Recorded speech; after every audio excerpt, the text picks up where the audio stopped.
ውድ የግስላ ሚዲያ አድማጭ ተመልካቾቻችን እንደምሰነበታችሁ እንደምንቆያችሁ ሰላማችሁ ብዝት ይበልልን ያል ወደ ፕሮግራማችን እንገባለን። ሰብስክራይብ ላይክ እና ሼር እያደረጋችሁ ለሌሎችም ታጋሩልን ዘንድ የተለመደው ትብብራችሁን እንጠይቃለን። ውድ አድማጭ ተመልካቾቻችን ዛሬ እንግዲህ አዲስ ሰበር መረጃዎችን ይዤ መጥቻለሁ። ውድ አድማጭ ተመልካቾቻችን ይሄ በተለይም የዩቲዩብ የሚባለው ወይም የሶሻል ሚዲያ ያልተገራ ሶሻል ሚዲያ አጠቃቀም በኢትዮጵያ ያው ይሄ ከህግ መላላትና ከአለው የፖለቲካ ሲስተም ጋር በጣም የዋዠቀ ያለውን የፖለቲካ ሲስተም ተጠቅመው የዩቲዩበሮች አንዳንድ ህገወጥ ስራዎችን ሲሰሩ በዛም ደግሞ ያው ይሄንን ፒፕሉን ተጠቅመው ፌመስ የሆኑ ሰዎች እንዳሉ እናውቃለን። አሁን ግን እንግዲህ ምናልባት እውነት ትመነምናለች እንደሚባለው ግን አትሞትም እንደሚባለው ምናልባት የዕለት እንጀራቸውን ሊበሉ ይችሉ ይሆናል እንጂ ጊዜውን ጠብቆ ግን ፍርድ ማግኘቱ መድረሱ አይቀርምና ዛሬም አንድ እጅግ በጣም ሰበር መረጃ በሚባል ደረጃ ይዤ የመጣሁላችሁ አንድ የዩቲዩበር ባለቤት እና ጋዜጠኛ በቁጥጥር ስር ውሏል። ይህም ሲያደርጋቸው የነበሩት በተከታታይ ሲሰራቸው የነበሩት ዘገባዎች እጅግ ክብረነክ የሆኑ ዘገባዎችን እንደገና ደግሞ የህግ ጥሰቶች ሁሉ የነበሩበት አትሊስት አንድ ዩቲዩብ በሚኒስትሪ ሚዲያው ደረጃ ባይሆን ሁሉ የራሱ የሆነ አሰራር አለው፣ ቁጥጥርም አለው። ነገር ግን ይህንን በተከተለ አይደለም ሲሰራ የነበረ ልጁ ከህዝብም ደግሞ በተቃራኒ ቆሞ ገንዘብን ብቻ ሲያሳድድ የነበረ ልጅ ነው። እሱን በተደጋጋሚ እንግዲህ ልጁ ያው ፐርሰናሊው ምናልባት በጣም ቢዝነስ ኦሪየንትድ ነው እናውቀዋለን። ይህም እንግዲህ እግረኛው ሚዲያ ይባላል። እግረኛው ሚዲያ ላይ የሚሰራውን ጋዜጠኛ ታውቁታላችሁ። ተክለ ሃይማኖት አዳነ የሚባል ልጅ ያው በአቀራረቡ ትንሽ ለየት ብሎ የመጣ ድሮ በየኔታ ቲዩብ የምናውቀውና በኋላ የራሱን ዩቲዩብ ይዞ ከመጣ በኋላ ገንዘብ ተኮር በሆኑ ስራዎቹ የሚታወቅ ልጅ እና አወዛጋቢ የነበረ ልጅ ነው። ምናልባትም አንዳንዴ እነዚህ የአካል ጉዳተኛ ተብለው የሚታሰቡ ሰዎች ይቅርታ ለቃሉ ህመማቸው የፊዚካል ብቻ በማይመስል ደረጃ ልጁ መጥፎ ነገሮችን ሲያደርግ የነበረ በጣም ገንዘብ አሳዳጅ የነበረ ልጅ ነው።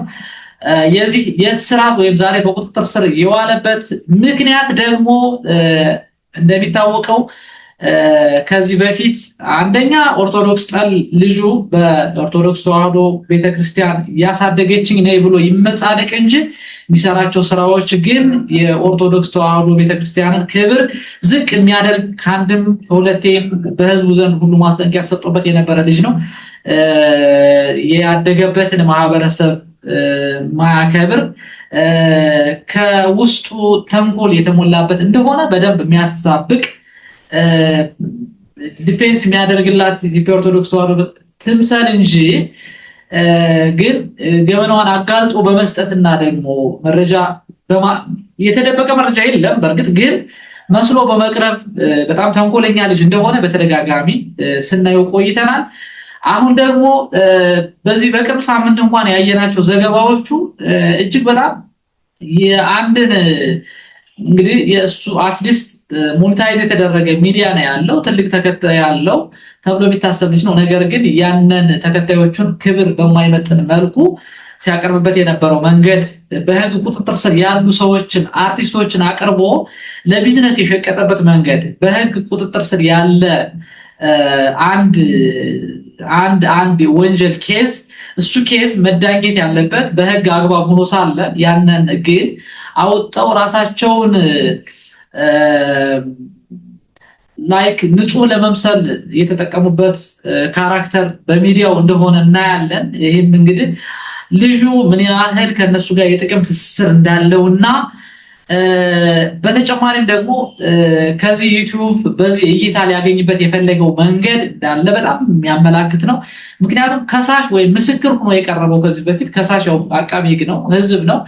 ነገር ግን አርቲስቶችን በማጋለጥና የዘረፋ ወንጀላቸውን ደግሞ አደባባይ በማውጣት ሲታወቅ የነበረው አሁንታ በርሳሳ የሚባለው ልጅ አቅርቦ በተመሳሳይ መልኩ በጣም በለሰለሰ ድምፅ አቅርቦ ሲያናግረውና አርቲስቶችን በዛ ደረጃ ሲያዋርድ በነበረበት ሚዲያ እንደገና ደግሞ አርቲስቶችን አቅርቦ ደግሞ ልጁን ሲያሰድብ ምን ያህል ነውረኛ እንደሆነ ማለት ገለልተኛ ሆኖ ማቅረብ ኦኬ ሌላ ጉዳይ ነው። ነገር ግን ያቀረበበት መንገድ ግን ፍጹም በጣም ትክክል አልነበረም። ይሁንና ዛሬ በወንጀል ተጠርጥሮ የቀረበበት መንገድ ግን የመከላከያ ልብስ ከመከላከያ ዕውቅና ወይም ከአግባብነት ከሌለው ሰው ጋር ወይም ደግሞ የመከላከያ አባል ካልሆነ ሰው ጋር ቀረጻ ቀርጾ ይህንን በሚዲያ በማስተላለፍ በሚል ዛሬ በቁጥጥር ስር ውሏል።